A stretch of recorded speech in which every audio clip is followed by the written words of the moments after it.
We were skeptical when we set out to make these salmon patties. Could canned salmon turn into something we'd love? Well, it did, especially when you add that creamy dill sauce. Some of you have already made them and fell in love.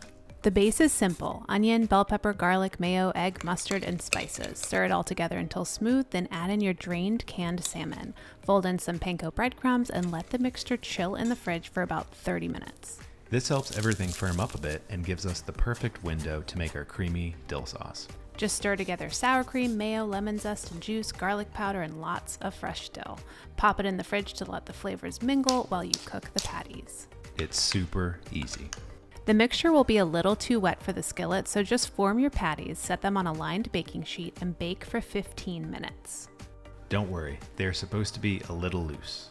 After 15 minutes, flip them and bake them for another 12 to 15 minutes until they're golden and cooked through. Grab that creamy dill sauce from the fridge and dip your salmon patties right in. The combo is just so good.